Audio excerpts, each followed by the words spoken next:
આજે શનિવારના પવિત્ર દિવસે શ્રી કષ્ટભંજન હનુમાનજી મંદિર સાળંગપુર ખાતે ઓર્કિડના મિક્સ ફૂલનો શણગાર કરવામાં આવ્યો હતો. સાથોસાથ દાદાને ચાંદીના મુગટ પણ અર્પણ કરવામાં આવ્યો હતો.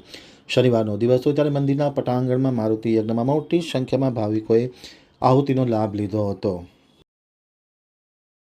હવે જોઈએ સાળંગપુર આમંત્રક ન્યૂઝ બ્યુરોમાંથી ચિંતન વાગડિયાનો એક વિસ્તૃત અહેવાલ. શનિવારના પવિત્ર દિવસે કષ્ટભંજન હનુમાનજી દાદાના મંદિર ખાતે ઓર્કિડના મિક્સ ફૂલનો શણગાર કરવામાં આવ્યો હતો. દાદાને ચાંદીનો મુગટ પણ અર્પણ કરવામાં આવ્યો હતો. સુપ્રસિદ્ધ યાત્રાધામ સાળંગપુર ધામ કષ્ટભંજન દેવ હનુમાનજી મંદિર ખાતે આજે શનિવારના પવિત્ર દિવસે શાસ્ત્રી સ્વામી હરિપ્રકાશ દાસજી અથાણાવાળાની પ્રેરણાથી સાળંગપુરમાં દાદાને કમળના ફૂલની ડિઝાઇનના એમ્બ્રોઇડરી વર્કવાળા વૃંદાવનમાં તૈયાર કરવામાં આવેલ વાઘા એવં ઓર્કિડના મિક્સ ફૂલનો શણગાર કરવામાં આવ્યો હતો. દાદાને ચાંદીનો મુગટ પણ ધરાવવામાં આવ્યો હતો. દાદાને ઓર્કિડના ફૂલનો હાર પણ પહેરાવવામાં આવ્યો હતો. 5:30 મંગળા આરતી, 7 કલાકે શણગાર આરતી કરવામાં આવી હતી.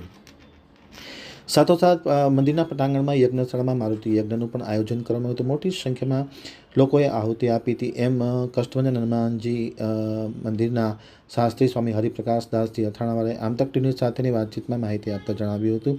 વૃંદાવનમાં 4 દિવસની મહેનતે 3 કારીગરો દ્વારા બનાવવામાં આવેલ કમળના ફૂલની ડિઝાઇનના એમ્બ્રોઇડરી વર્કવાળા વાઘા તૈયાર કરવામાં હતા. દાદાને ચાંદીનો મુકટ પણ ધરાવવામાં આવ્યો હતો.